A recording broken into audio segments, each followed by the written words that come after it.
ਸਵਾਗਤ ਹੈ।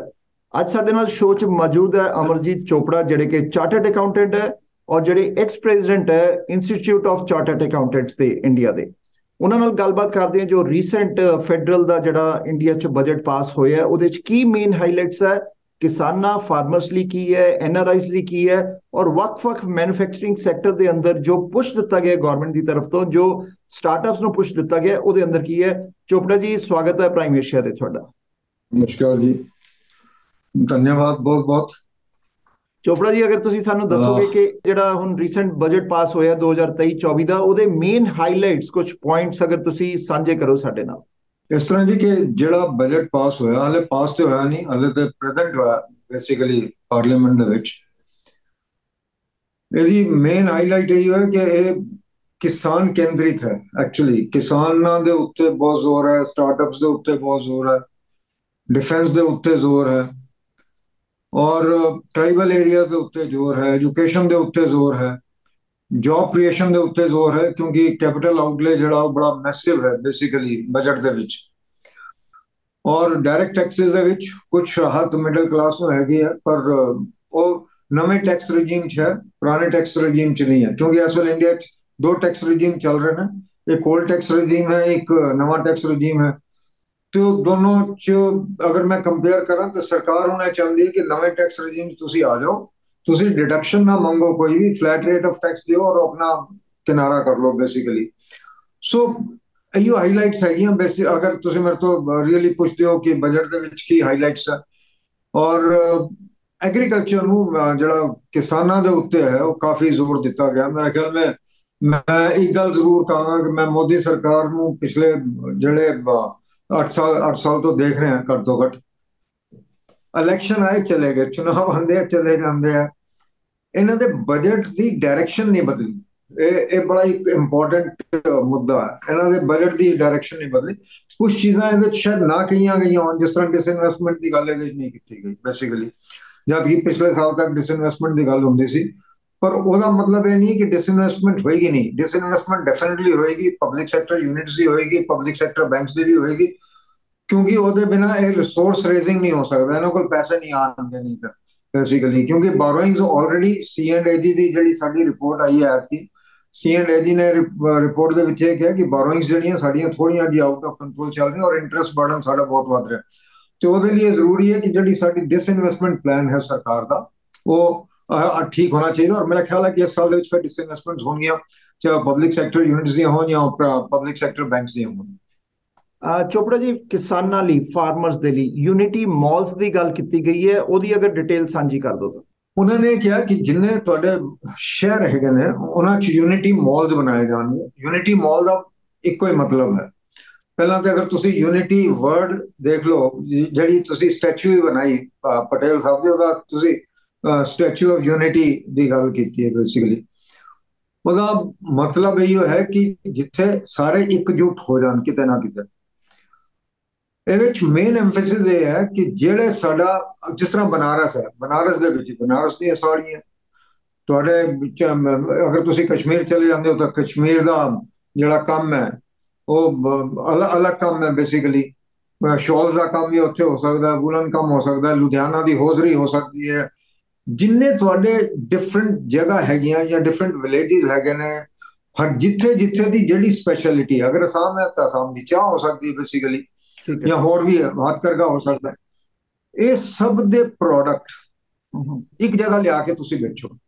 ਉਹਦੇ 'ਚ ਇਹ ਹੈ ਕਿ ਜਿਹੜਾ ਲੋਕ ਵੇਚਣ ਵਾਲੇ ਹੈ ਉਹਨਾਂ ਨੂੰ ਇਹਦੇ ਵਿੱਚ ਜਗ੍ਹਾ ਦੇ ਕੇ, ਔਰ ਜਿਹੜਾ ਵੀ ਮਾਲ ਖਰੀਦਿਆ ਜਾਏ ਇਹ ਯੂਨਿਟੀ ਮਾਲ ਦੇ ਵਿੱਚ ਵੇਚਿਆ ਜਾਏ ਬੇਸਿਕਲੀ, ਰਾਦਰ ਦੈਨ ਪਹਿਲਾਂ ਇਹ ਹੁੰਦਾ ਸੀ ਕਿ ਵੀ ਤੁਸੀਂ ਐਗਜ਼ੀਬਿਸ਼ਨਸ ਲਗਾਉਂਦੇ ਸੀ, ਐਗਜ਼ੀਬਿਸ਼ਨ ਦੇ ਵਿੱਚ ਪਾਰਟਿਸਿਪੇਟ ਹੁੰਦਾ ਸੀ। ਉਹ ਕਹਿੰਦੇ ਉਹ ਹੁੰਦਾ ਰਹੇਗਾ, ਜਿਹੜਾ ਵੀ ਤੁਸੀਂ ਕਰਨਾ ਉਹ ਕਰਦੇ ਰਹੋ, ਪਰ ਉਹਦੇ ਇਲਾਵਾ ਇਹ ਜ਼ਰੂਰੀ ਹੈ ਕਿ ਤੁਸੀਂ ਯੂਨਿਟੀ ਮਾਲ ਦੇ ਵਿੱਚ ਇਹ ਮਾਲ ਵੇਚਣ ਦੀ ਕੋਸ਼ਿਸ਼ ਕਰੋ। ਔਰ ਮੇਰੇ ਖਿਆਲ 'ਚ ਬੜਾ ਅੱਛਾ ਕੰਸੈਪਟ ਹੈ, ਕਿਉਂਕਿ ਜਿਹੜਾ ਸਾਡਾ ਇੱਕ ਤੁਸੀਂ ਇਹ ਕਹਿ ਸਕਦੇ ਹੋ ਐਕਸਪੋਰਟ ਸਫਰ ਕਰ ਰਿਹਾ ਸੀ, ਵੈਰੀ ਵੈਰੀ ਫਰੈਂਕਲੀ ਅਗਰ ਤੁਸੀਂ ਮੇਰੇ ਤੋਂ ਪੁੱਛੋ, ਜਿਹੜਾ ਚਾਈਨਾ ਨੇ ਐਕਸਪੋਰਟ ਸਫਰ ਕੀਤਾ ਉਹਦਾ ਫਾਇਦਾ ਕਿਹਨੂੰ ਹੋਣਾ ਚਾਹੀਦਾ ਸੀ? ਮੇਰੇ ਹਿਸਾਬ ਨਾਲ ਤਾਂ ਹਿੰਦੁਸਤਾਨ ਨੂੰ ਹੋਣਾ ਚਾਹੀਦਾ ਸੀ। ਉਹਦਾ ਫਾਇਦਾ ਕਿਹਨੂੰ ਹੋਇਆ? ਉਹਦਾ ਫਾਇਦਾ ਹੋਇਆ ਬੰਗਲਾਦੇਸ਼ ਨੂੰ, ਉਹਦਾ ਫਾਇਦਾ ਕੰਬੋਡੀਆ ਨੂੰ, ਉਹਦਾ ਫਾਇਦਾ ਹੋਇਆ ਵੀਅਤਨਾਮ ਨੂੰ। ਇਹਦਾ ਮੇਨ ਮੁੱਦਾ ਇਹ ਹੈ ਕਿ ਵੀ ਤੁਸੀਂ ਐਕਸਪਰਟਿਜ਼ ਕਰੋ, ਸਪੈਸ਼ਲਾਈਜੇਸ਼ਨ ਕਰਵਾਓ ਡਿਫਰੈਂਟ ਸ਼ਹਿਰਾਂ ਦੇ ਵਿੱਚ। ਵਾਰਾਣਸੀ ਦੇ ਵਿੱਚ ਹੈ ਤਾਂ ਵਾਰਾਣਸੀ ਦੇ ਵਿੱਚ ਕਰਵਾਓ, ਲਖਨਊ ਦਾ ਤਾਂ ਲਖਨਊ ਦੇ ਵਿੱਚ ਕਰਵਾਓ। ਔਰ ਉੱਥੋਂ ਜਿਹੜਾ ਪ੍ਰੋਡਕਟ ਹੈ, ਜਿਹੜਾ ਸਪੈਸ਼ਲਾਈਜ਼ਡ ਪ੍ਰੋਡਕਟ, ਅਗਰ ਮਿਰਜ਼ਾਪੁਰ ਹੈ ਤਾਂ ਉੱਥੇ ਦੇ ਤੁਸੀਂ ਗਲੀਚੇ ਲਿਆਓ। ਤੇ ਇਹ ਜਿਹੜੇ ਵੀ ਚੀਜ਼ਾਂ ਹੈਗੀਆਂ ਇਹ ਉਹ ਯੂਨਿਟੀ ਮਾਲ ਦੇ ਵਿੱਚ ਲਿਆ ਕੇ ਵੇਚੋ, ਇਹ ਮੁੱਦਾ ਹੈਗਾ। ਔਰ ਇਹਦੇ ਚ ਇਹਨਾਂ ਨੇ ਇਹ ਕਿਹਾ ਕਿ we will set up these unity malls. ਠੀਕ ਹੈ। ਸੋ ਐਗਰੀਕਲਚਰ ਸੈਕਟਰ ਦੇ ਅੰਡਰ ਹੀ ਆ ਜਾਂਦਾ। ਸੋ ਐਗਰੀਕਲਚਰ ਸੈਕਟਰ ਚ ਕੀ ਕਿਹਾ ਗਿਆ ਹੈ ਇਸ ਬਜਟ ਚ ਬੇਸਿਕਲੀ? ਐਗਰੀਕਲਚਰ ਸੈਕਟਰ ਦੇਖੋ, ਇੱਕ ਤਾਂ ਬੜੀ ਸਿੱਧੀ ਜੀ ਗੱਲ ਹੈ, 1,25,000 ਕਰੋੜ ਦਾ ਬਜਟ ਦਿੱਤਾ ਗਿਆ। ਠੀਕ। 1,25,000 ਕਰੋੜ ਬੜਾ ਵੱਡਾ ਅਮਾਉਂਟ ਹੈ ਅਗਰ ਅਸੀਂ ਆਪਣਾ ਪੂਰਾ ਬਜਟ ਦੇਖੀਏ। ਫਿਰ ਉਹਨਾਂ ਨੇ ਕਿਹਾ ਕਿ ਅਸੀਂ ਇਹਦੇ ਲਈ ਇੱਕ ਡਿਜੀਟਲ ਇਨਫਰਾਸਟ੍ਰਕਚਰ ਕ੍ਰੀਏਟ ਕਰਾਂਗੇ। ਡਿਜੀਟਲ ਇਨਫਰਾਸਟ੍ਰਕਚਰ ਦਾ ਮਤਲਬ ਹੈ ਕਿ ਵੀ ਤੁਸੀਂ ਜਿਹੜੀ ਵੀ ਚੀਜ਼ ਹੈ ਤੁਸੀਂ ਇਲੈਕਟ੍ਰੋਨਿਕਲੀ ਕਮਿਊਨੀਕੇਟ ਕਰ ਸਕਦੇ ਹੋ, ਉਹਦਾ ਇੱਕ ਅਲੱਗ ਮਹੱਤਵ ਹੈ। ਤੁਸੀਂ ਆਨਲਾਈਨ ਵੀ ਵੇਚ ਸਕਦੇ ਹੋ, ਸਭ ਕੁਝ ਕਰ ਸਕਦੇ ਹੋ। ਔਰ ਉਹਦੇ ਇਲਾਵਾ ਇਹਨਾਂ ਨੇ ਜਿਹੜੀ ਸਭ ਤੋਂ ਵਧੀਆ ਗੱਲ ਕੀਤੀ ਹੈ, ਉਹਨੇ ਕਿਹਾ ਕਿ ਐਗਰੀਕਲਚਰ ਲਈ ਵੀ will set up an accelerator agri fund basically. ਤੇ ਉਹਦੇ ਚ ਅਸੀਂ ਜਿੰਨੇ ਵੀ ਸਟਾਰਟਅਪਸ ਹੈ, ਐਗਰੀ ਪ੍ਰੋਡਕਟਸ ਦੇ ਸਟਾਰਟਅਪਸ ਹੈ, ਉਹਨਾਂ ਨੂੰ ਐਨਕਰੇਜ ਕਰਾਂਗੇ, ਉਹਨਾਂ ਨੂੰ बढ़ावा देंगे। तो मेरे ख्याल जो किसी ने किया कि भी ये सीड बेहतर है, ये बहुत अच्छा है। किसी ने किया भी ये पानी घट लगेगा अगर इस तरीके की क्रॉप की जाएगी, वो बहुत अच्छा है। किसी ने किया जी प्रोडक्टिविटी बढ़ सकती है। अगर ਜਿਹੜਾ ਵੀ ਸਟਾਰਟਅਪ ਆਉਂਦਾ ਹੈ ਜਿਹੜਾ ਐਗਰੀ ਪ੍ਰੋਡਕਟਸ ਨੂੰ ਡਿਵੈਲਪ ਕਰ ਸਕਦਾ, ਜਿਹੜਾ ਐਗਰੀ ਪ੍ਰੋਡਕਟਸ ਦੇ ਵਿੱਚ ਐਫੀਸ਼ੀਐਂਸੀ ਜਾਂ ਇਫੈਕਟਿਵਨੈਸ ਕ੍ਰੀਏਟ ਕਰ ਸਕਦਾ, ਉਹ ਸਟਾਰਟਅਪਸ ਲਈ ਇੱਕ ਐਗਰੀ ਐਕਸਲਰੇਟਰ ਫੰਡ ਕ੍ਰੀਏਟ ਕੀਤਾ ਜਾ ਰਿਹਾ। ਉਹਦੇ ਬਾਅਦ ਉਹਨਾਂ ਨੇ ਇੱਕ ਹੋਰ ਚੀਜ਼ ਕੀਤੀ ਹੈ ਵੀ ਅਸੀਂ ਕਲਸਟਰ ਅਪਰੋਚ ਲਾਂਗੇ ਫॉर ਇਨਪੁਟ ਸਪਲਾਈਜ਼। ਠੀਕ ਹੈ। ਬਜਾਏ ਤੁਸੀਂ ਹਰ ਅਲੱਗ-ਅਲੱਗ ਜਗ੍ਹਾ ਤੇ ਜਾਓ, ਤੁਸੀਂ ਕਲਸਟਰ ਬਣਾ ਦਿਓ ਔਰ ਉੱਥੇ ਜਾ ਕੇ ਜਿੰਨੀਆਂ ਵੀ ਤੁਹਾਡੀ ਇਨਪੁਟ ਸਪਲਾਈਜ਼ ਹੈ ਐਗਰੀਕਲਚਰ ਦੀ, ਤੁਸੀਂ ਉਹ ਲੈ ਸਕਦੇ ਹੋ। ਮਿਲਟਸ ਦੇ ਵਿੱਚ ਖਾਸ ਤੌਰ ਤੇ ਉਹਨਾਂ ਨੇ ਕਿਹਾ ਵਿਲ ਕ੍ਰੀਏਟ ਅ ਗਲੋਬਲ ਹੱਬ, ਇੱਕ ਗਲੋਬਲ ਹੱਬ ਬਣਾਵਾਂਗੇ ਮਿਲਟਸ ਦੇ ਲਈ। ਔਰ ਉਹਦੇ ਰਿਸਰਚ ਦੇ ਲਈ particularly ਜਿਹੜੀ ਰਿਸਰਚ ਇੰਸਟੀਚਿਊਟ ਹੈ ਹੈਦਰਾਬਾਦ ਦੇ ਵਿੱਚ, substantial amount will be contributed to that by the government. ਔਰ ਇੱਕ ਅਨਯੂਜ਼ ਯੋਜਨਾ ਜਿਹੜੀ ਬਹੁਤ ਮੈਸਿਵ ਤਰੀਕੇ ਨਾਲ ਕੰਮ ਕਰੇਗੀ ਮਿਲਟਸ ਦੇ ਉੱਤੇ ਬੇਸਿਕਲੀ। ਤੇ ਮੇਰੇ ਹਿਸਾਬ ਨਾਲ, ਔਰ ਫਿਰ ਇਹਨਾਂ ਨੇ ਕਿਹਾ ਕਿ ਅਸੀਂ ਜਿਹੜੀ ਸਟੋਰੇਜ ਕੈਪੈਸਿਟੀ ਹੈ ਡਿਫਰੈਂਟ ਜਗ੍ਹਾ ਤੇ ਉਹ ਕ੍ਰੀਏਟ ਕਰਾਂਗੇ, ਡੀਸੈਂਟਰਲਾਈਜ਼ ਸਟੋਰੇਜ ਕੈਪੈਸਿਟੀ ਕ੍ਰੀਏਟ ਕਰਾਂਗੇ ਤਾਂ ਕਿ ਕਿਸੇ ਕਿਸਾਨ ਦੀ ਜਿਹੜੀ ਫਸਲ ਹੈ ਉਹ ਖਰਾਬ ਨਾ ਹੋਵੇ। ਇਸ ਸਾਲ ਨਾ ਵੀ ਵਿਕੀ, ਅਗਲੇ ਸਾਲ ਵਿਕ ਜਾਏਗੀ, ਕੁਝ ਸਮੇਂ ਤੋਂ ਬਾਅਦ ਵਿਕ ਜਾਏਗੀ। ਸੋ ਉਹਦੇ ਲਈ ਔਰ ਨੈਚੁਰਲ ਫਾਰਮਿੰਗ ਲਈ 1 ਕਰੋੜ ਫਾਰਮਰਸ ਨੂੰ ਟ੍ਰੇਨਿੰਗ ਦੇਣੀ ਹੈ ਇਹਨਾਂ ਨੇ। 1 ਕਰੋੜ ਫਾਰਮਰਸ ਨੂੰ, which is a very large number. And 10,000 bio centres create करने सरकार ने। तो मेरे हिसाब ਨਾਲ ਇਹ ਬੜਾ ਇੰਪੋਰਟੈਂਟ ਫੈਕਟਰ ਹੈ ਜਿਹੜਾ ਐਤਕੀ ਇਹਨਾਂ ਨੇ ਐਗਰੀਕਲਚਰ ਦੇ ਵਿੱਚ ਲਿਆ, ਕ੍ਰਿਸ਼ੀ ਦੇ ਵਿੱਚ ਲਿਆ। ਔਰ ਮੈਂ ਇਹ ਕਹਿ ਸਕਦਾ ਕਿ ਬਹੁਤ ਹੀ ਅਹਿਮ ਕਦਮ ਹੈ ਜਿਹੜੇ ਸਰਕਾਰ ਨੇ ਲਿੱਤੇ ਦੇ ਵਿੱਚ।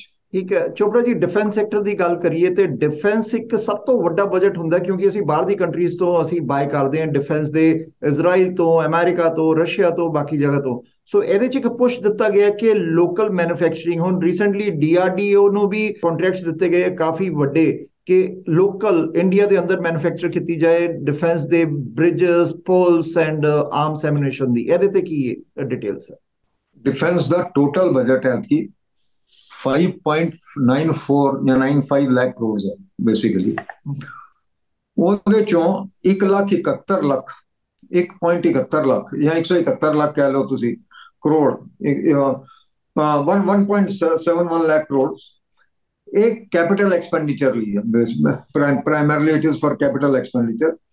13% ग्रोथ है इस खर्चे दे विच इस साल दे विच। एक 1.38 लाख करोड़ है पेंशन ली, ਜਿਹੜੀ ਇਹਨਾਂ ਨੇ ਪੈਨਸ਼ਨ ਸਕੀਮ ਦੀ ਗੱਲ ਕੀਤੀ ਸੀ। ਇਹ ਬੜਾ ਵੱਡਾ ਅਮਾਉਂਟ ਹੈ, 1.38 ਲੱਖ ਕਰੋੜ ਜਿਹੜਾ ਉਹ ਪੈਨਸ਼ਨ ਦੇ ਵਿੱਚ ਜਾਣਾ। ਔਰ DRDO ਦਾ ਜਿਹੜਾ ਖਰਚਾ ਐਤਕੀ 9% ਦੀ ਇੰਕਰੀਜ਼ ਉਹਦੇ ਵਿੱਚ ਕੀਤੀ ਗਈ ਹੈ। 9% increase is a very substantial increase. ਔਰ ਤੁਸੀਂ ਅਗਰ ਦੇਖੋ ਤਾਂ ਸਤੰਬਰ 2022 ਤੋਂ ਲੈ ਕੇ ਇਹਨਾਂ ਨੇ ਡਰੋਨ ਐਂਡ ਡਰੋਨ ਕੰਪੋਨੈਂਟ ਦੇ ਵਿੱਚ ਜਿਹੜੀ PLIC productive link incentive scheme, ਉਹਨੂੰ ਬੜਾ बढ़ावा ਦਿੱਤਾ ਔਰ ਉਹਨੂੰ ਅੱਗੇ ਕੈਰੀ ਫਾਰਵਰਡ ਕਰ ਰਹੇ ਨੇ। ਤਾਂ ਮੇਰੇ ਹਿਸਾਬ ਨਾਲ ਡਿਫੈਂਸ ਦੇ ਵਿੱਚ, ਔਰ ਦੂਸਰਾ ਇਹ ਕਿ ਤੁਸੀਂ ਬਿਲਕੁਲ ਠੀਕ ਕਿਹਾ, ਇਹਨਾਂ ਨੇ ਜ਼ੋਰ ਦਿੱਤਾ ਕਿ ਵੀ ਜਿਹੜੇ ਸਾਡੇ ਲੋਕਲ ਮੈਨੂਫੈਕਚਰਰਸ ਆ, ਔਰ ਮੈਂ ਬਿਲਕੁਲ ਕਲੀਅਰ ਹਾਂ ਕਿ ਜਿੰਨੇ ਵੀ ਸਾਡੇ ਆਫਸੈਟਸ ਵਗੈਰਾ ਉਹ ਲੋਕਲ ਬਣਨਗੇ, ਡਿਫੈਂਸ ਦੇ ਕੰਪੋਨੈਂਟਸ ਬਣਨਗੇ। ਔਰ ਅਗਰ ਮੈਂ ਅੱਜ ਦੀ ਗੱਲ ਵੀ ਕਰਾਂ, ਜਿੰਨੀਆਂ ਸਾਡੀਆਂ ਆਪਣੀਆਂ ਮਿਸਾਈਲਸ ਵੀ ਕ੍ਰੀਏਟ ਹੋ ਰਹੀਆਂ, ਬਾਕੀ ਚੀਜ਼ਾਂ ਕ੍ਰੀਏਟ ਹੋ ਰਹੀਆਂ, ਹੁਣ ਕੰਟਰੀ ਦੇ ਵਿੱਚ ਹੋ ਰਹੀਆਂ, ਤੁਹਾਡੀ naval ships are being created in the country basically. ਤੇ ਡਿਫੈਂਸ ਦੇ ਉੱਤੇ ਔਰ ਲੋਕਲ ਮੈਨੂਫੈਕਚਰਿੰਗ ਦੇ ਉੱਤੇ, ਲੋਕਲ ਪ੍ਰੋਡਕਟਸ ਦੇ ਉੱਤੇ, ਲੋਕਲ ਕੰਪੋਨੈਂਟਸ ਦੇ ਉੱਤੇ ਬਹੁਤ ਜ਼ੋਰ ਹੈ ਸਰਕਾਰ ਦਾ। ਔਰ ਮੇਰਾ ਖਿਆਲ ਹੈ ਸਰਕਾਰ ਇਸ ਮਾਮਲੇ 'ਚ ਬਿਲਕੁਲ ਕਲੀਅਰ ਹੈ ਕਿ ਅਸੀਂ ਇਹ ਕਰਨਾ। ਔਰ ਇੱਕ ਇਹਨਾਂ ਨੇ ਅਗਨੀਵੀਰ ਫੰਡ ਕ੍ਰੀਏਟ ਕਰਨ ਦੀ ਗੱਲ ਕੀਤੀ ਹੈ। ਅਗਨੀਵੀਰ ਫੰਡ ਦੇ ਵਿੱਚ ਅਗਰ ਤੁਸੀਂ ਜਿਹੜਾ ਪੈਸਾ ਦਿੰਦੇ ਹੋ ਉਹਦੇ ਤੇ ਜਿਹੜਾ ਵੀ ਇੰਟਰਸਟ ਆਏਗਾ ਉਹ ਵੀ ਟੈਕਸ ਫ੍ਰੀ ਹੋਏਗਾ, ਜਿਹੜੀ ਕੰਟਰੀਬਿਊਸ਼ਨ ਦਿਓਗੇ ਉਹਦੇ ਤੇ ਵੀ ਰਿਲੀਫ ਮਿਲੇਗਾ। ਤੇ ਮੇਰੇ ਖਿਆਲ ਇਹ ਬੜਾ ਇੱਕ ਇੰਪੋਰਟੈਂਟ ਫੈਕਟਰ ਹੈ ਜਿਹੜਾ ਸਰਕਾਰ ਲੈ ਕੇ ਚੱਲਦੀ ਹੈ। ਠੀਕ ਹੈ ਚੋਪੜਾ ਜੀ, ਨੈਕਸਟ ਤੇ ਚੱਲੀਏ ਤੇ ਆਪਾਂ ਮੈਨੂਫੈਕਚਰਿੰਗ ਸੈਕਟਰ। ਫੇਰ ਅਗੇਨ ਦੁਨੀਆ ਦਾ ਇੱਕ ਬੜਾ ਵੱਡਾ ਹਬ ਹੁੰਦਾ ਮੈਨੂਫੈਕਚਰਿੰਗ। ਚਾਈਨਾ ਨੇ ਪੂਰੇ ਦੁਨੀਆ 'ਚ ਰਾਜ ਕੀਤਾ ਹੈ ਇਸ ਟਾਈਮ। ਚਾਈਨਾ ਤੇ ਅਮਰੀਕਾ ਦੇ ਅੰਦਰ ਕੰਪੀਟੀਸ਼ਨ ਵਾਰਸ ਚੱਲ ਰਹੀ ਹੈ। ਸੋ ਇੰਡੀਆ ਨੇ ਜਿੱਥੇ ਆਪਣੇ ਬਜਟ 'ਚ ਪੁਸ਼ ਕੀਤਾ ਕਿ ਮੈਨੂਫੈਕਚਰਿੰਗ ਪ੍ਰੋਡਕਸ਼ਨ ਲਿੰਕ ਇਨਸੈਂਟਿਵ, ਕਿ ਜਿੰਨੀ ਜ਼ਿਆਦਾ ਪ੍ਰੋਡਕਸ਼ਨ ਕਰੋਗੇ ਉਨਾ ਤੁਹਾਨੂੰ ਇਨਸੈਂਟਿਵ ਮਿਲੂਗਾ, ਤਾਂ ਕਿ ਹੋਰ ਜਿਹੜਾ ਯੰਗਸਟਰ ਹੈ, ਜਿਹੜਾ ਮੈਨੂਫੈਕਚਰਿੰਗ ਸੈਕਟਰ 'ਚ ਲੋਕ ਕੰਮ ਕਰਦੇ ਹੈ, ਉਹਨਾਂ ਨੂੰ ਹੋਰ ਐਕਟੀਵੇਟ ਪ੍ਰੋਡਕਟਿਵ ਕੀਤਾ ਜਾਏ। ਇਹਦੇ ਤੇ ਕੀ ਡਿਟੇਲਸ ਹੈ? ਐਤਕੀ ਕੋਈ ਬਹੁਤ ਜ਼ਿਆਦਾ ਪ੍ਰੋਡਕਟਸ ਐਡ ਨਹੀਂ ਕੀਤੇ ਗਏ in the PLI, if you really ask me. ਉਹਦੇ ਵਿੱਚ ਬਹੁਤ ਜ਼ਿਆਦਾ ਪ੍ਰੋਡਕਟਸ ਐਡ ਨਹੀਂ ਕੀਤੇ, ਪਰ ਸਕੀਮਸ ਜਿਹੜੀਆਂ ਉਹ ਕੰਟੀਨਿਊ ਕੀਤੀਆਂ। ਇਹ ਨਹੀਂ ਹੈ ਕਿ ਸਕੀਮਸ ਨੂੰ ਕਿਤੇ ਵੀ ਡਿਸਕੰਟੀਨਿਊ ਕੀਤਾ ਗਿਆ। ਪਰ ਜਿਹੜੀ ਬਹੁਤ ਅੱਛੀ ਗੱਲ ਕੀਤੀ ਗਈ ਹੈ ਮੈਨੂਫੈਕਚਰਿੰਗ ਸੈਕਟਰ ਲਈ, ਤੁਹਾਨੂੰ ਪਤਾ ਹਿੰਦੁਸਤਾਨ ਦੇ ਵਿੱਚ ਇੱਕ ਕੇਸ ਸ਼ੁਰੂ ਹੁੰਦਾ ਨਾ, ਆਪਸ ਦੇ ਵਿੱਚ ਡਿਸਪਿਊਟ ਸ਼ੁਰੂ ਹੁੰਦਾ, ਕੋਈ ਬਹਿਸਬਾਜ਼ੀ ਸ਼ੁਰੂ ਹੁੰਦੀ ਹੈ, ਕੋਈ ਕੇਸ ਸ਼ੁਰੂ ਹੁੰਦਾ ਤਾਂ ਖਤਮ ਹੀ ਨਹੀਂ ਹੁੰਦਾ ਕਿਤੇ ਵੀ। ਤੇ ਇੱਥੇ ਇਹਨਾਂ ਨੇ ਇੱਕ ਸਕੀਮ ਲਈ ਐਤਕੀ ਬਜਟ ਦੇ ਵਿੱਚ ਪ੍ਰਾਵਧਾਨ ਕੀਤਾ, ਵਿਵਾਦ ਸੇ ਵਿਸ਼ਵਾਸ ਕੀ ਹੋ, ਬੇਸਿਕਲੀ ਕਿ ਤੁਸੀਂ ਆਪਸ ਦੇ ਵਿੱਚ ਬੈਠ ਕੇ ਇੱਕ ਫਰੇਮਵਰਕ ਆਏਗਾ, ਉਹ ਫਰੇਮਵਰਕ ਦੇ ਵਿੱਚ ਤੁਸੀਂ ਆਪਣੀ ਸੈਟਲ ਕਰ ਲਓ ਜੋ ਵੀ ਡਿਸਪਿਊਟ ਸੈਟਲ ਕਰਨਾ ਹੈ, ਜਿੰਨੀਆਂ ਕੰਟਰੈਕਚੁਅਲ ਟਰਮਸ ਸੈਟਲ ਕਰਨੀਆਂ, and that will be valid and that will be enforceable. ਤੇ ਮੇਰੇ ਖਿਆਲ 'ਚ ਬੜਾ ਇੱਕ ਅੱਛਾ ਸਟੈਪ ਹੈ। ਉਹਦੇ ਨਾਲ ਲੀਗਲ ਕਾਸਟ ਤੇ ਬਚਦੀ ਹੈ, ਔਰ ਉਹਦੇ ਨਾਲ ਜਿਹੜੀ ਪ੍ਰੋਡਕਸ਼ਨ ਹੈ, ਜੇ ਅਗਰ ਕਿਤੇ ਪ੍ਰੋਡਕਸ਼ਨ ਰੁਕੀ ਹੋਈ ਹੈ, ਕੋਈ ਸਟੇ ਆਰਡਰ ਲੈ ਕੇ ਆਇਆ, ਕੁਝ ਹੋਰ ਲੈ ਕੇ ਆਇਆ, ਉਹਦੇ ਤੋਂ ਬੜਾ ਰਿਲੀਫ ਮਿਲਣ ਦਾ ਸਾਧਨ ਹੈ। ਦੂਸਰਾ ਉਹਨਾਂ ਨੇ ਕੀਤਾ ਕਿ ਐਮਐਸਐਮਈਜ਼ ਨੇ ਜਿਹੜਾ ਕੋਵਿਡ ਪੀਰੀਅਡ ਦੇ ਦੌਰਾਨ ਕਿਤੇ ਗਵਰਨਮੈਂਟ ਡਿਪਾਰਟਮੈਂਟਸ ਨੂੰ ਕੋਈ ਸਿਕਿਉਰਿਟੀ ਡਿਪੋਜ਼ਿਟ ਦਿੱਤੇ ਹੋਏ ਸੀ। ਹੁਣ ਉਹ ਕੋਵਿਡ ਦੇ ਦੌਰਾਨ ਤੁਹਾਨੂੰ ਪਤਾ ਕਿਸੇ ਨੇ ਪਰਫਾਰਮੈਂਸ ਤਾਂ ਕੀਤੀ ਨਹੀਂ, ਹੋ ਨਹੀਂ ਸੀ ਸਕਦੀ ਬੇਸਿਕਲੀ। ਤਾਂ ਉਹਨਾਂ ਨੇ ਕਿਹਾ ਕਿ 90% ਉਹ ਸਿਕਿਉਰਿਟੀ ਡਿਪੋਜ਼ਿਟ ਦਾ ਜਿਹੜਾ ਫੋਰਫਿਟ ਹੋਇਆ ਸੀ ਉਹ ਵਾਪਸ ਕਰ ਦਿੱਤਾ ਜਾਏਗਾ ਇਹਨਾਂ ਐਮਐਸਐਮਈਜ਼ ਨੂੰ, which is again a very major relief if you ask me। 9,000 crore ਰੁਪਇਆ ਉਹਨਾਂ ਨੇ ਜਿਹੜਾ ਕ੍ਰੈਡਿਟ ਗਾਰੰਟੀ ਸਕੀਮ ਜਿਹੜੀ ਹੈਗੀ ਐਮਐਸਐਮਈਜ਼ ਲਈ, ਉਹਦੇ ਲਈ ਐਲੋਕੇਟ ਕੀਤਾ ਬੇਸਿਕਲੀ। ਉਹਦਾ ਫਾਇਦਾ ਹੋਏਗਾ ਕਿ 1% ਇੰਟਰਸਟ ਕਾਸਟ ਘਟ ਜਾਂਦੀ ਐਮਐਸਐਮਈ ਦੀ, ਇਸ ਵੇਲੇ ਲੋਨ ਲੈਣ ਜਾਣਗੇ। 100 ਲੈਬਸ ਇਹਨਾਂ ਨੇ ਕ੍ਰੀਏਟ ਕਰਨੀਆਂ ਫॉर 5G। 5G ਦੇ ਲਈ ਇਹਨਾਂ ਨੇ 100 ਲੈਬਸ ਕ੍ਰੀਏਟ ਕਰਨ ਦੀ ਗੱਲ ਕੀਤੀ ਆਈਆਈਟੀ ਦੇ ਵਿੱਚ, ਬਾਕੀ ਇੰਸਟੀਚਿਊਟ। ਜਿਹੜਾ ਸਭ ਤੋਂ ਮਹਾਨ ਮੁੱਦਾ ਹੈ ਕਿ ਜਿਹੜਾ ਮੇਨ ਮੁੱਦਾ ਉਹ ਕਿਹਾ ਜੀ ਲੈਬ ਗਰੋਨ ਡਾਇਮੰਡ, ਕਿਉਂਕਿ ਇਹਨਾਂ ਦਾ ਮੰਨਣਾ ਹੈ ਕਿ ਸਾਡਾ ਡਾਇਮੰਡ ਬੜਾ ਇੰਪੋਰਟ ਹੋ ਰਿਹਾ, ਤੇ ਉਹਦਾ ਲੈਬ ਗਰੋਨ ਡਾਇਮੰਡਸ ਦੇ ਉੱਤੇ ਬੜਾ ਜ਼ੋਰ ਮਾਰਿਆ। ਉਹਦੇ ਤੇ ਉਹਦੀ ਰਿਸਰਚ ਦੇ ਉੱਤੇ, ਉਹਦੇ ਜਿੰਨਾ ਵੀ ਉਹਦੇ ਉੱਤੇ ਕੰਮ ਹੋਣਾ, ਉਹਦੇ ਲਈ ਇੱਕ ਅੱਛਾ ਪ੍ਰਾਵਧਾਨ ਕੀਤਾ ਗਿਆ ਇਸ ਪਾਰਟਿਕੂਲਰ ਬਜਟ ਦੇ ਵਿੱਚ। ਤੇ ਮੇਰੇ ਖਿਆਲ ਜਿੰਨੇ ਹੁਣ ਤੁਹਾਡੇ ਡਾਇਮੰਡਸ ਹਿੰਦੁਸਤਾਨ 'ਚ ਕ੍ਰੀਏਟ ਹੋਣਗੇ ਉਹ ਹੋ ਸਕਦਾ ਲੈਬ ਗਰੋਨ ਡਾਇਮੰਡਸ ਹੋਣ। ਹੁਣ ਉਹ lab grown diamonds may be equivalent or may not be equivalent to the main diamonds, but for one thing is for sure that these diamonds will definitely compete with the natural diamonds for that matter. And I think the demand for these lab grown diamonds will increase in the times to come. So lab grown diamonds ਕਰਕੇ ਉਹਨੂੰ export ਕੀਤਾ ਜਾਊਗਾ ਦੁਨੀਆ 'ਚ। ਹਾਂਜੀ। ਤੇ ਬਾਕੀ unity ਮਾਲਸ ਦੀ ਤੁਸੀਂ ਗੱਲ ਕੀਤੀ, ਇੱਕ ਐਮਐਸਐਮਈ ਲਈ ਪਾਰਟਿਕੂਲਰਲੀ ਮਾਈਕਰੋ ਔਰ ਸਮਾਲ ਯੂਨਿਟਸ ਲਈ ਇਹਨਾਂ ਨੇ ਕਿਹਾ ਕਿ ਵੀ ਅਗਰ ਤੁਸੀਂ, ਸਾਡੇ ਐਮਐਸਐਮਈ ਐਕਟ ਇਹ ਕਹਿੰਦਾ ਕਿ ਤੁਸੀਂ ਕਿਸੇ ਵੀ ਸੂਰਤ ਦੇ ਵਿੱਚ ਐਮਐਸਐਮਈ ਦੀ ਜਿਹੜੀ ਪੇਮੈਂਟ ਹੈ ਉਹਦਾ ਡਿਊ ਪੀਰੀਅਡ 45 ਦਿਨ ਤੋਂ ਉੱਤੇ ਨਹੀਂ ਹੋ ਸਕਦਾ। ਚਾਹੇ ਤੁਸੀਂ ਕੰਟਰੈਕਟ ਦੇ ਵਿੱਚ 15 ਦਿਨ, ਤੁਸੀਂ ਚਾਹੇ 60 ਦਿਨ ਲਿਖ ਦਿਓ, 75 ਦਿਨ ਲਿਖ ਦਿਓ, ਪਰ ਉਹ ਪੀਰੀਅਡ ਕਿਸੇ ਵੀ ਸੂਰਤ 45 ਦਿਨ ਤੋਂ ਉੱਤੇ ਨਹੀਂ ਹੋਏਗਾ। ਅਗਰ ਤੁਸੀਂ ਡਿਊ ਡੇਟ ਤੇ ਉਹਦੀ ਪੇਮੈਂਟ ਨਹੀਂ ਕਰੋਗੇ ਤੇ ਤੁਹਾਡਾ ਉਹ ਜਿਹੜਾ ਖਰਚਾ ਇਨਕਮ ਟੈਕਸ ਦੇ ਵਿੱਚ ਡਿਸਅਲਾਉ ਹੋ ਜਾਏਗਾ। ਠੀਕ ਹੈ। ਤੇ ਉਹ ਤੁਹਾਨੂੰ ਤਦ ਹੀ ਰਿਲੀਫ ਮਿਲੇਗਾ ਅਗਰ ਤੁਸੀਂ ਉਹਦੀ ਪੇਮੈਂਟ ਟਾਈਮ ਦੇ ਉੱਤੇ ਕਰੋਗੇ। ਤੇ ਜਿਹੜੇ ਮਾਈਕਰੋ ਔਰ ਸਮਾਲ ਯੂਨਿਟਸ ਹੈ ਉਹਨਾਂ ਨੂੰ ਇਸ ਚੀਜ਼ ਦਾ ਬੜਾ ਵੱਡਾ ਫਾਇਦਾ ਮਿਲਣ ਵਾਲਾ। ਪਰ ਇਹਦੇ ਵਿੱਚ ਦੂਸਰਾ ਆਰਗੂਮੈਂਟ ਇਹ ਹੈ ਵੈਰੀ ਫਰੈਂਕਲੀ ਕਿ ਅਗਰ ਤੁਸੀਂ ਇਹ ਕਹਿੰਦੇ ਹੋ ਵੀ ਮਾਈਕਰੋ ਔਰ ਸਮਾਲ ਵਾਲਿਆਂ ਨੂੰ ਤੁਹਾਡੀ ਇਹ ਪੇਮੈਂਟ 45 ਦਿਨ ਦੇ ਅੰਦਰ ਕਰਨੀ ਜ਼ਰੂਰੀ ਹੈ, ਤਾਂ ਮਾਈਕਰੋ ਸਮਾਲ ਕੋਲ ਨਾ ਜਾ ਕੇ ਮੀਡੀਅਮ ਇੰਡਸਟਰੀ ਕੋਲ ਚਲਾ ਜਾਏਗਾ, ਕਿਉਂਕਿ ਮੀਡੀਅਮ ਇੰਡਸਟਰੀ ਲਈ ਤੁਸੀਂ ਇਹ ਪ੍ਰਾਵਧਾਨ ਨਹੀਂ ਰੱਖਿਆ ਬਜਟ ਦੇ ਵਿੱਚ ਬੇਸਿਕਲੀ। ਤੇ ਇਹਦੇ ਨਾਲ ਮਾਈਕਰੋ ਸਮਾਲ ਨੂੰ ਡਿਸਕਰੇਜਮੈਂਟ ਮਿਲੇਗੀ ਜਾਂ ਇਨਕਰੇਜਮੈਂਟ ਮਿਲੇਗੀ, ਇਹ ਸਿਰਫ ਟਾਈਮ ਦੱਸੇਗਾ। पर सरकार ने अपनी तरफों कोशिश की है कि किसी भी तरीके ਅਸੀਂ ਇਹਨੂੰ ਵਧਾਉਣ ਦੀ ਕੋਸ਼ਿਸ਼ ਕਰੀਏ। ਠੀਕ ਹੈ। ਚੋਪੜਾ ਜੀ, ਸਟਾਰਟਅਪਸ ਦੀ ਗੱਲ ਕਰੀਏ ਤੇ ਇੰਡੀਆ ਦੀ ਮਾਰਕੀਟ 'ਚ ਇੰਨੇ ਸਟਾਰਟਅਪਸ ਰੀਸੈਂਟ ਟਾਈਮਸ 'ਚ ਹੋਏ ਆ ਕਿ ਉਹ ਇੱਕ ਬੜੀ ਵੱਡੀ ਓਪਰਚੁਨਿਟੀ, ਵੱਡਾ 골ਡਨ ਚਾਂਸ ਸਾਡੇ ਯੰਗਸਟਰਸ ਨੂੰ, ਸਾਡੇ ਐਂਟਰਪ੍ਰੀਨਰਸ ਨੂੰ ਮਿਲਿਆ ਸਟਾਰਟਅਪਸ ਤੇ। ਇਹਦੇ ਉੱਪਰ ਬਜਟ 'ਚ ਕੀ ਕਿਹਾ ਗਿਆ ਹੈ? ਦੇਖੋ, ਸਟਾਰਟਅਪਸ ਨੂੰ ਸਰਕਾਰ ਪੂਰਾ ਐਨਕਰੇਜਮੈਂਟ ਕਰ ਰਹੀ ਹੈ, ਪੂਰਾ ਉਹਨੂੰ ਉਤਸ਼ਾਹਿਤ ਕਰ ਰਹੀ ਹੈ, ਇਹਦੇ 'ਚ ਕੋਈ ਸੰਦੇਹ ਨਹੀਂ ਹੈ। ਜਿਹੜਾ ਉਹਦਾ ਕੈਰੀ ਫਾਰਵਰਡ ਆਫ ਲਾਸਿਸ ਵਾਲਾ ਪੀਰੀਅਡ ਸੀ ਪਹਿਲਾਂ, ਉਹ ਪਹਿਲਾਂ 7 ਸਾਲ ਸੀ, ਹੁਣ ਉਹ 10 ਸਾਲ ਕਰਤਾ ਚੁੱਕਾ ਹੈ। ਤੇ ਇਹ ਵੀ ਇੱਕ ਐਨਕਰੇਜਮੈਂਟ ਦਾ ਸਾਧਨ ਹੈ ਬੇਸਿਕਲੀ। ਔਰ ਸਟਾਰਟਅਪਸ ਲਈ ਉਹਨਾਂ ਨੇ ਫੰਡ ਕ੍ਰੀਏਟ ਕਰਨ ਦੀ ਗੱਲ ਕਰ ਰਹੇ। ਔਰ ਸਭ ਚੀਜ਼ਾਂ ਸਟਾਰਟਅਪਸ ਤੇ ਹਿੰਦੁਸਤਾਨ ਦੇ ਵਿੱਚ ਇਸ ਵੇਲੇ ਹੈ, ਅਗਰ ਤੁਸੀਂ ਇੱਕ ਪ੍ਰੋਗਰਾਮ ਆਉਂਦਾ ਸ਼ਾਰਕ ਟੈਂਕ ਬੇਸਿਕਲੀ, ਅਗਰ ਤੁਸੀਂ ਉਹ ਦੇਖੋ ਕਿਸੇ ਵੇਲੇ, ਔਰ ਮੈਂ ਸਭ ਨੂੰ ਇਹ ਰਿਕੁਐਸਟ ਕਰਾਂਗਾ ਕਿ ਤੁਸੀਂ ਪ੍ਰੋਗਰਾਮ ਜ਼ਰੂਰ ਦੇਖੋ, ਮਤਲਬ ਕਿ ਤੁਹਾਨੂੰ ਇਹ ਲੱਗਦਾ ਕਿ ਇਹੋ ਹਿੰਦੁਸਤਾਨ ਇਸ ਤਰੀਕੇ ਦੀ ਐਬਿਲਿਟੀ ਹਿੰਦੁਸਤਾਨ ਦੇ ਵਿੱਚ ਹੈ ਕਿ ਜਿਸ ਤਰੀਕੇ ਦੇ ਪ੍ਰੋਡਕਟ ਲੋਕ ਡਿਵੈਲਪ ਕਰ ਰਹੇ ਨੇ ਬੇਸਿਕਲੀ, ਚਾਹੇ ਉਹ ਐਗਰੀ ਪ੍ਰੋਡਕਟਸ ਹੋਣ, ਚਾਹੇ ਉਹ ਤੁਹਾਡੇ FMCG ਪ੍ਰੋਡਕਟ ਹੋਣ, ਚਾਹੇ ਉਹ ਤੁਹਾਡਾ ਕਲੋਥਿੰਗ ਹੋਏ, ਚਾਹੇ ਉਹ ਤੁਹਾਡੀ ਚਾਹ ਦਾ ਪ੍ਰੋਡਕਟ ਹੋਏ, ਚਾਹੇ ਉਹ ਕੋਈ ਹੋਰ ਪ੍ਰੋਡਕਟ ਹੋਏ, basically it is to be seen to be believed. ਮਤਲਬ ਕਿ ਦੇਖ ਕੇ ਵਿਸ਼ਵਾਸ ਹੋਏਗਾ ਤੁਹਾਨੂੰ ਕਿ ਕਿਸ ਤਰੀਕੇ ਦੇ ਪ੍ਰੋਡਕਟ, ਕਿਸ ਤਰੀਕੇ ਦੇ ਐਂਟਰਪ੍ਰੀਨਿਓਰ ਇਸ ਕੰਟਰੀ ਦੇ ਵਿੱਚ ਡਿਵੈਲਪ ਹੋ ਰਹੇ ਨੇ। ਬਿਲਕੁਲ। ਚੋਪੜਾ ਜੀ, ਟਾਈਮ ਬਹੁਤ ਲਿਮਿਟਿਡ ਹੈ ਤੇ ਅਗਰ ਮੈਂ ਤੁਹਾਨੂੰ ਪੁੱਛਾਂ ਕਿ ਇਸ ਬਜਟ 'ਚ, ਬੀਇੰਗ ਅ ਫਾਈਨੈਂਸ਼ੀਅਲ ਐਕਸਪਰਟ, ਇਸ ਬਜਟ 'ਚ, ਕਿਉਂਕਿ ਇਲੈਕਸ਼ਨ ਤੋਂ ਪਹਿਲੇ ਆਖਰੀ ਬਜਟ ਹੋ ਸਕਦਾ ਸਰਕਾਰ ਦਾ, ਇਹਦੇ 'ਚ ਕਿਹੜੀ ਚੀਜ਼ਾਂ ਮਿਸ ਹੋਈਆਂ ਜਿਹੜੀਆਂ ਨਹੀਂ ਟੱਚ ਕੀਤੀਆਂ ਗਈਆਂ, ਕੁਝ ਇੰਪੋਰਟੈਂਟ? ਦੇਖੋ, ਮੇਰੇ ਆਪਣੇ ਹਿਸਾਬ ਨਾਲ ਇਹਦੇ ਵਿੱਚ ਬੈਂਕਿੰਗ ਦੇ ਵਿੱਚ ਜਿਹੜੇ ਕੁਝ ਡਿਵੈਲਪਮੈਂਟਸ ਹੋ ਸਕਦੀਆਂ ਸੀ, ਹਾਲਾਂਕਿ ਉਹਨਾਂ ਨੇ ਕਿਹਾ ਕਿ ਅਸੀਂ ਬੈਂਕਿੰਗ ਰੈਗੂਲੇਸ਼ਨ ਐਕਟ ਵੀ ਚੇਂਜ ਕਰਾਂਗੇ, RBI ਐਕਟ ਵੀ ਚੇਂਜ ਕਰਾਂਗੇ, ਪਰ ਉਹ ਚੇਂਜਸ ਕਿਸ ਤਰੀਕੇ ਦੀਆਂ ਹੋਣਗੀਆਂ ਇਹਦੇ ਉੱਤੇ ਕਿਸੇ ਤਰੀਕੇ ਦਾ ਕੋਈ ਜ਼ਿਕਰ ਨਹੀਂ ਹੈ, if you really ask me. ਔਰ ਦੂਸਰਾ ਇਹ ਹੈ ਕਿ ਤੁਸੀਂ ਸਿਰਫ ਨਵੀਂ ਜਿਹੜੀ ਟੈਕਸ ਸਕੀਮ ਹੈ, ਨਵੀਂ ਟੈਕਸ ਰਜੀਮ ਹੈ, ਉਹਨੂੰ ਬੜਾਵਾ ਦੇ ਰਹੇ ਹੋ ਤੁਸੀਂ। ਜਿਹੜੀ 올ਡ ਟੈਕਸ ਰਜੀਮ ਵਾਲੇ ਹੈ ਉਹਨੂੰ ਬੜਾਵਾ ਨਹੀਂ ਦੇ ਰਹੇ। ਔਰ 올ਡ ਟੈਕਸ ਰਜੀਮ ਨੂੰ ਬੜਾਵਾ ਨਾ ਦੇਣ ਦਾ ਇੱਕ ਜਿਹੜਾ ਸਭ ਤੋਂ ਵੱਡਾ ਪਿਟਫਾਲ ਹੈ, ਸਭ ਤੋਂ ਵੱਡਾ ਜਿਹੜਾ ਮੈਂ ਸਮਝਦਾ ਡਿਸਐਡਵਾਂਟੇਜ ਹੋਇਆ ਕਿ ਸੇਵਿੰਗਸ ਐਨਕਰੇਜ ਨਹੀਂ ਹੋ ਰਹੀਆਂ।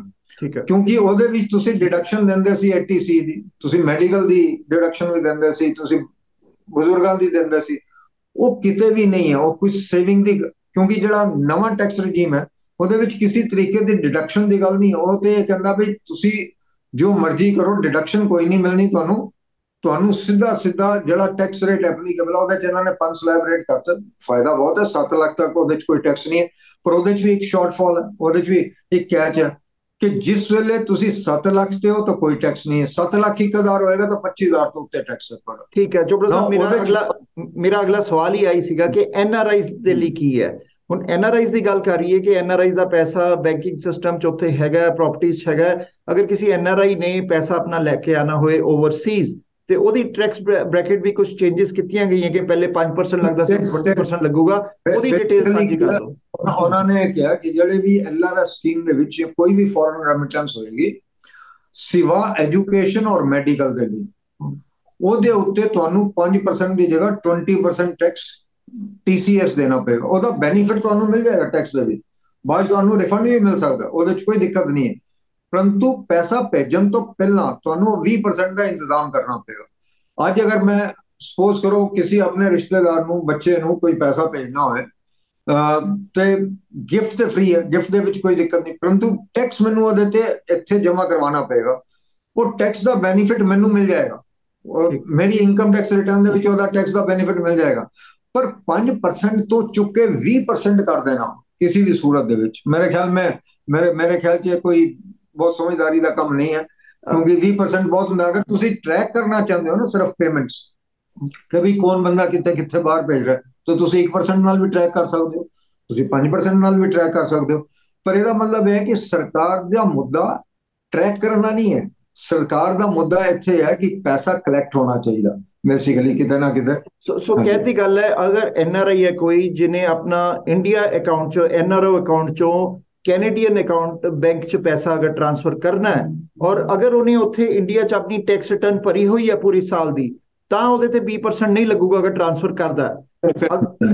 ਅਗਰ ਉਹਨਾਂ ਨੇ ਐਨਆਰਓ ਅਕਾਊਂਟ, ਬਹੁਤ ਇਦਾਂ ਦੇ ਐਨਆਰਆਈ ਹੈ ਜਿਨ੍ਹਾਂ ਨੇ ਆਪਣੇ ਨਾਰਮਲ ਅਕਾਊਂਟ ਰੱਖੇ, ਐਨਆਰਓ ਚੇਂਜ ਨਹੀਂ ਕਰਾਏ, ਉਹ ਅਗਰ ਟ੍ਰਾਂਸਫਰ ਕਰਦੇ ਬਾਹਰ ਦੀ ਕੰਟਰੀ ਚ ਆਪਣੇ ਅਕਾਊਂਟ ਚ ਪੈਸਾ, ਫਿਰ ਫਸ ਗਏ, ਫਿਰ ਉਹਨਾਂ ਨੂੰ ਡੈਫੀਨਿਟਲੀ 20% ਲੱਗਿਆ, ਸੋ 20% ਲੱਗ। ਬਟ ਜਿਹੜੇ ਐਨਆਰਓ ਅਕਾਊਂਟਸ ਹੈ ਉਹਦੇ ਤੋਂ ਕੈਨੇਡੀਅਨ ਅਕਾਊਂਟ ਚ ਕਰ ਦਈਏ ਤਾਂ ਫਿਰ ਇਦਾਂ ਦੀ ਕੋਈ ਪ੍ਰੋਵੀਜ਼ਨ ਨਹੀਂ ਟੈਕਸ ਦੀ, ਕਿਉਂਕਿ ਆਲਰੇਡੀ ਟੈਕਸ ਫਾਈਲ ਕਰ ਰਹੇ ਲੋਕ ਉੱਥੇ। ਦੇਖੋ ਜਿਹੜਾ ਬੰਦਾ ਰੈਜ਼ੀਡੈਂਟ ਹੈ ਨਾ ਹਿੰਦੁਸਤਾਨ ਚ, ਉਹਨੇ ਅਗਰ ਬਾਹਰ ਪੈਸਾ ਭੇਜਣਾ ਹੈ ਉਹਦੇ ਉੱਤੇ 20% ਵਾਲੀ ਸਕੀਮ ਲਾਗੂ ਹੈ।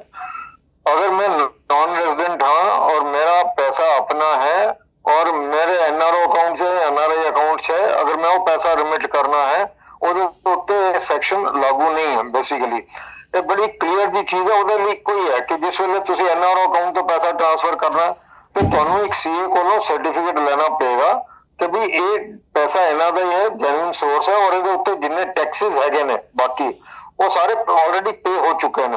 ਹੁਣ ਉਹਦੇ ਚ ਅੱਛਾ ਇਹ ਹੋਏਗਾ ਅਗਰ ਉਹ ਰਿਟਰਨ ਭਰ ਰਹੇ ਨੇ ਉਹਦੀ, ਔਰ ਉਹਦੇ ਉੱਤੇ ਟੈਕਸਿਸ ਪੇ ਕਿਤੇ ਦਿਖਾਏ ਹੋਏ ਨੇ ਤੇ ਬਹੁਤ ਅੱਛਾ। ਅਗਰ ਨਹੀਂ ਵੀ ਹੈ ਪਰ ਅਗਰ ਟੈਕਸਿਸ ਐਕਚੁਅਲੀ ਪੇ ਹੋਏ ਨੇ and if CA gives that certificate ਤੇ ਬਿਲਕੁਲ ਠੀਕ ਹੈ, ਉਹਦੇ ਉੱਤੇ ਕੋਈ ਦਿੱਕਤ ਨਹੀਂ ਹੋਏਗੀ।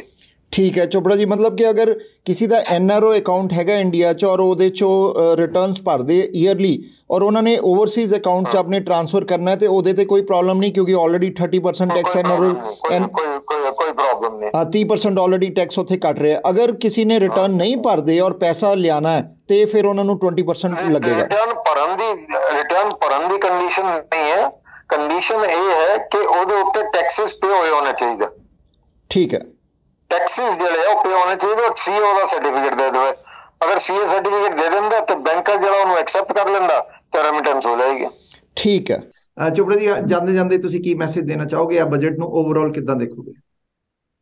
ਮੈਂ ਜਿੰਨੀਆਂ ਵੀ ਮੇਰੀਆਂ ਇੰਟਰਵਿਊਜ਼ ਹੋਈਆਂ ਮੈਂ ਇਹੋ ਕਿਹਾ ਕਿ ਮੈਂ ਇਹਨੂੰ 6.5 ਤੋਂ 7 ਦੇ ਵਿੱਚ ਮਾਰਕਸ ਦਿਆਂਗਾ। ਸਰਕਾਰ ਨੇ ਬੈਲੈਂਸ ਕਰਨ ਦੀ ਕੋਸ਼ਿਸ਼ ਕੀਤੀ ਹੈ ਡਿਫਰੈਂਟ ਚੀਜ਼ਾਂ ਨੂੰ, ਕਿਉਂਕਿ ਇਹਦੇ ਜੌਬ ਕ੍ਰੀਏਸ਼ਨ ਹੋਏਗੀ। ਕਿਉਂਕਿ ਅਗਰ ਤੁਸੀਂ 5 ਲੱਖ ਕਰੋੜ ਦੀ ਗੱਲ ਕਰ ਰਹੇ ਹੋ ਕਿ ਅਸੀਂ ਖਰਚ ਕਰਨਾ ਕੈਪੀਟਲ ਆਊਟਲੇ ਦੇ ਉੱਤੇ 5 ਸਾਲਾਂ ਤਾਂ ਡੈਫੀਨਿਟਲੀ ਜੌਬ ਕ੍ਰੀਏਟ ਹੋਣਗੀਆਂ। ਤੁਸੀਂ ਟੀਚਰਸ ਦੀਆਂ 38,000 ਜੌਬਸ ਦੀ ਗੱਲ ਕੀਤੀ ਅਗਲੇ 3 ਸਾਲਾਂ ਦੇ ਵਿੱਚ। ਸੋ ਜੌਬ ਕ੍ਰੀਏਸ਼ਨ ਹੈ ਔਰ ਮੈਨੂੰ job creation is the most important part if you really ask ਮੀ। ਫਿਰ ਉਹਨਾਂ ਨੇ ਨਰਸਿੰਗ ਕਾਲਜਸ ਦੀ ਗੱਲ ਕੀਤੀ ਹੈ। ਇਹ ਸਾਰੀਆਂ ਚੀਜ਼ਾਂ ਕੀਤੀਆਂ ਗਈਆਂ। ਐਗਰੀਕਲਚਰ ਦੀ ਅਸੀਂ ਡਿਸਕਸ ਕਰ ਲਈ ਹੈ, ਮੈਨੂਫੈਕਚਰਿੰਗ ਸੈਕਟਰ ਅਸੀਂ ਡਿਸਕਸ ਕਰ ਲਿਆ, ਬਾਕੀ ਚੀਜ਼ਾਂ ਅਸੀਂ ਡਿਸਕਸ ਕਰ ਲਈਆਂ। ਤੇ ਮੇਰੇ ਹਿਸਾਬ ਨਾਲ ਸਰਕਾਰ ਨੇ, ਕਿਉਂਕਿ ਇੱਕ ਗੱਲ ਤੇ ਤੁਸੀਂ ਮੰਨ ਕੇ ਚੱਲੋਗੇ ਨਿਤਿਨ ਜੀ ਕਿ ਅੱਜ ਦੀ ਡੇਟ ਇੰਡੀਆ ਦੀ ਸਿਰਫ ਇੱਕ ਇਕਨੋਮੀ ਹੈ ਪੂਰੇ ਵਰਲਡ ਦੇ ਵਿੱਚ ਜਿਹਦੇ ਚ ਅਸੀਂ ਪਿਛਲੇ ਸਾਲ 7% ਗਰੋਥ ਕੀਤੀ ਹੈ ਔਰ ਇਸ ਸਾਲ ਅਸੀਂ ਐਕਸਪੈਕਟ ਕਰ ਰਹੇ ਹਾਂ ਕਿ ਸਾਡੀ ਗਰੋਥ ਜਿਹੜੀ ਹੈ 6.1 to 6.7% ਹੋਏਗੀ। ਬਾਕੀ ਕਿਹੜੀ ਕਿਸੇ ਇਕਨੋਮੀ ਦੀ ਹੈ? ਕਿਸੇ ਇਕਨੋਮੀ ਦੀ ਨਹੀਂ ਹੈ ਗਰੋਥ ਰੇਟ ਬੇਸਿਕਲੀ ਇਸ ਪਾਰਟਿਕੂਲਰ ਰੇਟ ਤੇ India is the shining star today so far as the growth part is concern. ਬਾਕੀ ਥੋੜੀਆਂ ਬਹੁਤ ਤਕਲੀਫਾਂ ਹਰ ਇਕਨੋਮੀ ਚ ਆਉਂਦੀਆਂ ਔਰ ਆਉਂਦੀਆਂ ਰਹਿਣਗੀਆਂ। ਮੇਰੇ ਖਿਆਲ ਚ ਉਹਦੇ ਸਾਨੂੰ ਘਬਰਾਉਣ ਦੀ ਜ਼ਰੂਰਤ ਨਹੀਂ। ਠੀਕ ਹੈ ਚੋਪੜਾ ਜੀ, ਥੈਂਕ ਯੂ ਵੈਰੀ ਮਚ, ਤੁਸੀਂ ਜੁਆਇਨ ਕੀਤਾ, ਸਾਨੂੰ ਸਾਰੀ ਡਿਟੇਲ ਬਜਟ ਦੀ ਸਾਂਝੀ ਕੀਤੀ। ਫਿਰ ਕਦੀ ਤੁਹਾਡੇ ਰੂਬਰੂ ਜਲਦ ਹੋਵਾਂਗੇ ਤੇ thank you very much. Thank you ਜੀ, ਥੈਂਕ ਯੂ।